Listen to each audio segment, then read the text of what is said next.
Welcome aboard. It's time for the WNAV Boat Show, the radio voice for the boating community of Greater Annapolis and the Chesapeake Bay. Now, here's the host of the WNAV Boat Show, Captain Rick Frankie. Good afternoon and welcome to the 1430 WNAV Boat Show. This is your host, Rick Frankie, and my co-host, Scott Anderson. Welcome back. Thank you, sir. Good to be here, Captain Rick. Week. And our guest today is Captain Bill Washington, newly elected president of the Chesapeake Area Professional Captains Association and well-known personality on the Washington, D.C. tour boat scene. Welcome and congratulations on your election, Captain Bill. Thank you very much. Pleasure to be here. Glad you're here. Okay, well, Captain Bill will tell us all about CAPCA and what's going on in a very busy Washington waterfront in a few minutes. But first, today is February 1st. And it is the 32nd day of the year, and there are 333 days remaining till the end of the year. Okay, Bill, we introduced you as the newly elected president of CAPCA, so let's start with CAPCA. What's CAPCA all about? Okay. CAPCA is a membership organization for Coast Guard licensed captains, and we are dedicated to two primary missions. The first is promoting the professional development of our members, and the second is serving the maritime public. For our members, we operate a free online job board that serves as a clearinghouse for captains' jobs. We offer continuing education classes, mentoring captains to help improve their practical skills, and provide opportunities for members to network with other captains and with leaders in the maritime community.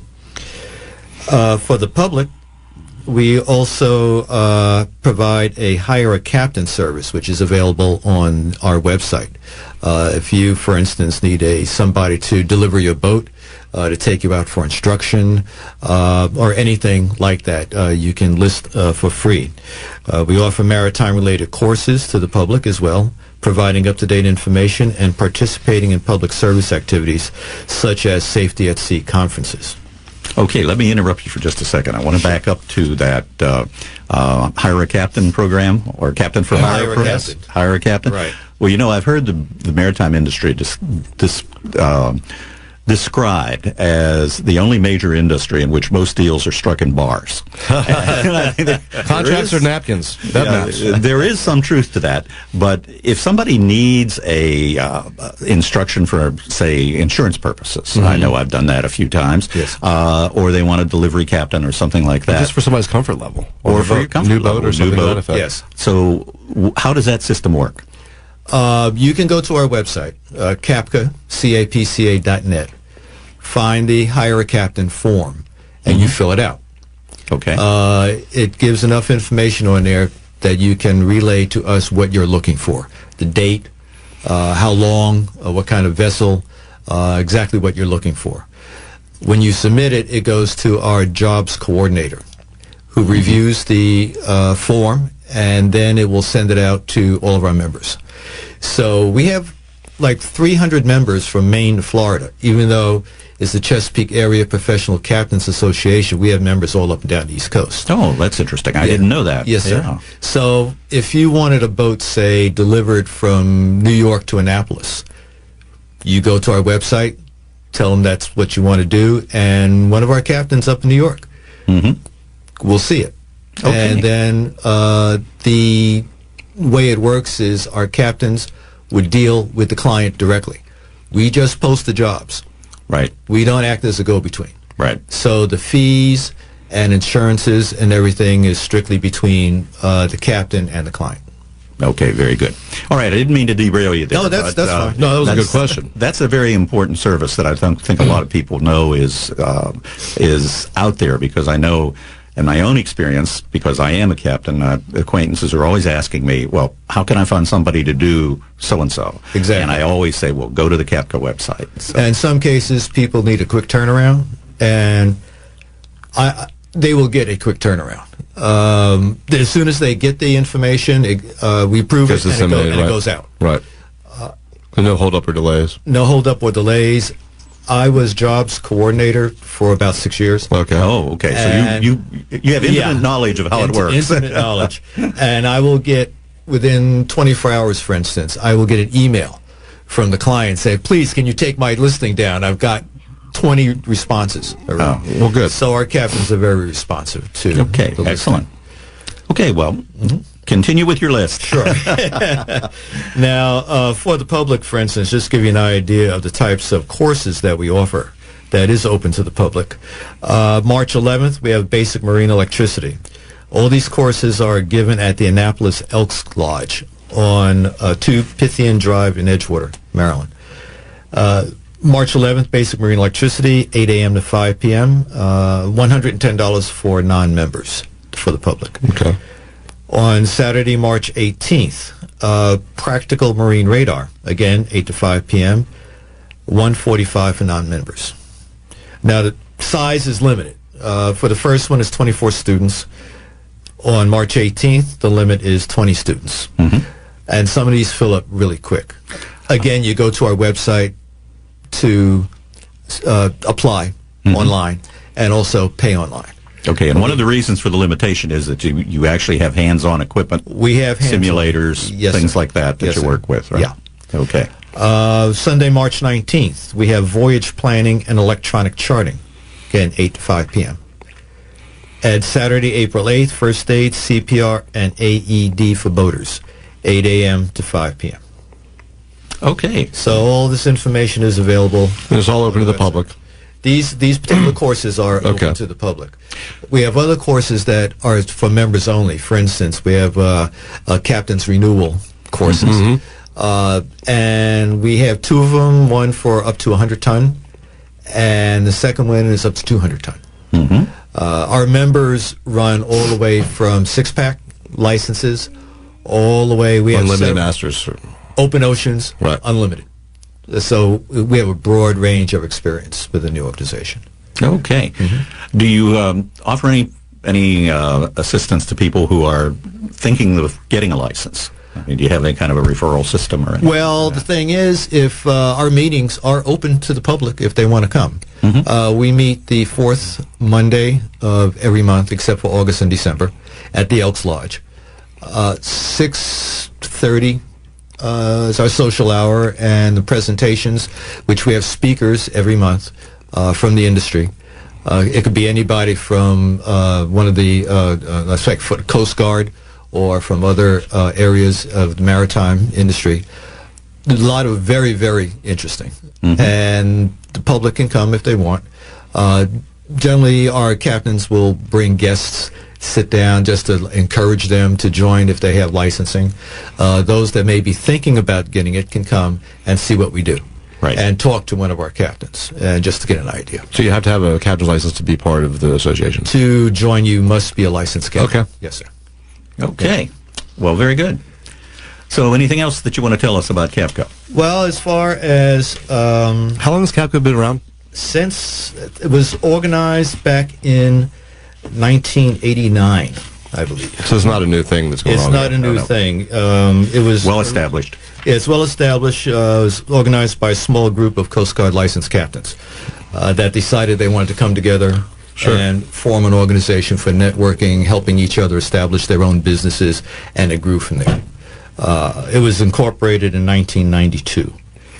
And I believe we've had about, since then, we've had about maybe 8 presidents of the organization. So fairly low turnover in that regard? Well, you're limited to 3 one-year terms. Okay. Okay. So Okay. And this is your first term, right? this is my first term. Well, you're a good Yes, spokesman sir. for the organization. I have a feeling you might be getting the other 2 nods as well. Thank you. Thank you. Okay. Now let's change the focus just a little bit. We're going to have to take a break here in a couple of minutes, but okay, Bill, let's talk a little bit about where you've been working. And I know that many of our listeners probably, even if they live here, work in the Washington area, and I'm sure that anybody who's driven across the bridge up there for recently has been aware that there's a lot going on the Potomac. There is a lot going on. Excuse me. Several new developments have occurred over the last 6 years. I'll go back that far. The first being the opening of National Harbor, which opened the same time the new Woodrow Wilson Bridge opened up. At that property, we also have the new MGM Casino. But there is a marina at National Harbor, which is a commercial marina, as well as a pleasure boat Marina. Okay, Bill, I'm going to have to interrupt you for just a second. We'll come back to this topic in just a couple of minutes, but we have to take a quick break on the 1430 WNAV Boat Show. Welcome back, 1430 WNAV Boat Show. This is Rick Frankie, your host, my co-host Scott Anderson, and our guest is Bill Washington, and Bill's been filling us in great detail about CAPCA organization, which he is the newly elected president. And Bill, tell us again, because there are a couple of things that you mentioned, including education programs as well as the Hire a Captain program. What's your website? capca.net. Okay. And so it'll take you right there. Capca.net. Couldn't be much simpler. Right. Okay, Exactly. now we had started before we had the break, and when we had Eric and all that, we'd started talking about all the activity that's going on the Potomac in Washington. So do you want to just kind of pick up where we stopped? Sure. A lot of people don't really associate the Potomac River in Washington, D.C. with not too much of anything. But in reality, we have 25 commercial vessels that operate on the Potomac River. 25. 25. Wow. North of the Woodrow Wilson Bridge, which is only about 3 miles south of the District of Columbia. The number of public marinas that are available there, number 8. We have 8 public marinas on the Potomac River, on the Washington Channel, which is undergoing an incredible transformation, and on the Anacostia River, which is also undergoing an incredible transformation. We have 12 bridges in the District of Columbia. And if you can get past one of them, then you can have access to Georgetown. And that is the CXX Potomac River Bridge. Right. It is the lowest bridge on the Potomac. You only have 20 feet clearance. There are about maybe 6 commercial boats that can get under that bridge. That's it. Right. It's a swing bridge, but it hasn't been opened in years because it was actually struck by lightning at one time, and the bridge was closed, and it burnt all the gears and bearings that caused it to open. So they said, we'll leave it closed. But the waterfront south of the Wilson Bridge is moderate to lightly developed. You'll see just a lot of houses on the river. Mount Vernon is down in that area south of the bridge. But if you go north of the bridge, that's heavily developed. That includes Alexandria Waterfront, the Blue Plains Water Sewage Treatment Plant, which is the largest in the world, the U.S. Naval Research Labs, Dangerfield Island, which is home to Washington Sailing Marina, Bowling Air Force Base. It's actually called Joint Base Anacostia Bowling. The Ronald Reagan Washington National Airport, Fort Leslie J. McNair, East Potomac Park, the National Stadium, which is located on the Anacostia River, and the Washington Navy Yard, which is located on the Anacostia River. And the Washington Navy Yard is the oldest continuously operated Navy Yard in the United States. Wow. So there's there's a lot of history there. Okay, well, keep going. Yeah. Now, if you come back, if you're going up the Anacostia, if you come back, the first thing that you will encounter is the Washington Channel, which is undergoing a major redevelopment. It's called the Wharf. The ultimate plan is comprised of 24 acres of land and 50 acres of water. They're restoring a 200-year-old fish market, which is the original wharf, and creating 1,400 waterfront residences. They're relocating a 127-year-old yacht club, that's the Capital Yacht Club, which used to be down near the tidal basin, and they're setting up 3 unique hotels. They're also designing and building a 6,000-person capacity concert hall and conference center, and constructing 4 public piers. They will all be linked by a waterside promenade with more than 75 restaurants and shops extending along a mile of waterfront. If you haven't been to the waterfront in D.C., in 5 years, you will not recognize what's going on now.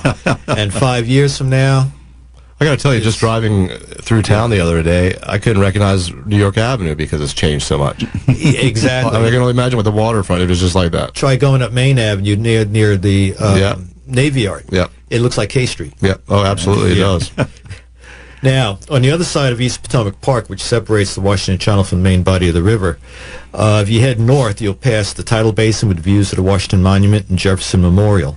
Proceeding further north, you'll see the Lincoln Memorial, followed by the John F. Kennedy Center for the Performing Arts. Now, a lot of the tour boats take this route, especially those that can get under that railroad Right. bridge. And there is water taxi service there, right? There is water taxi service. We have water taxis operating between Old Town Alexandria, which is just north of the Wilson Bridge. They operate between Alexandria and National Harbor. There's also a water taxis that operate from Alexandria to Georgetown. There's a new boat that runs from National Harbor all the way to Georgetown with a stop at East Potomac Park.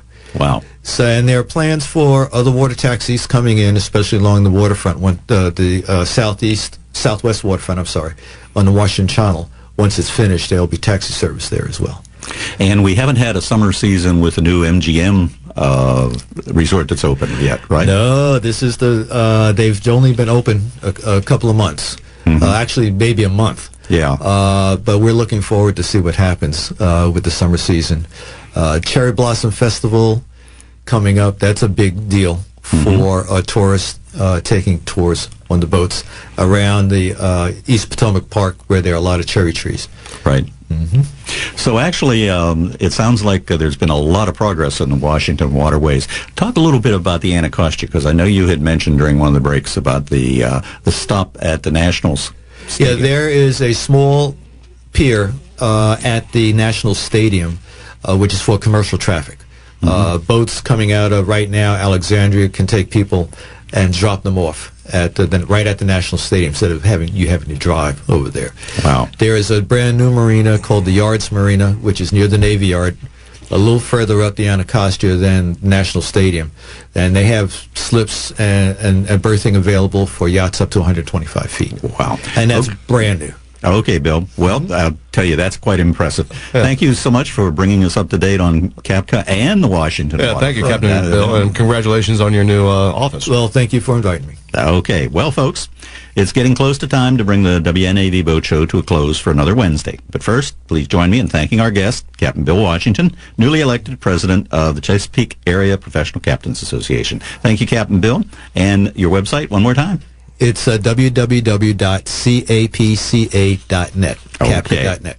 And if you or your organization has an event or information of interest to boaters, send it to us at boatshow@wnav.com to share it with our listeners. So tune in next week when our guest will be Annapolis Harbor Master Beth Mock on your WNAV Boat Show on 1430 WNAV, your hometown station, and in the city on 99.9 FM. You've been listening to the WNAV Boat Show with Captain Rick Franke. Join us again next week for the WNAV Boat Show, casting off at 2 o'clock Wednesday afternoon on your hometown station, 1430 WNAV and 99.9 FM in the city.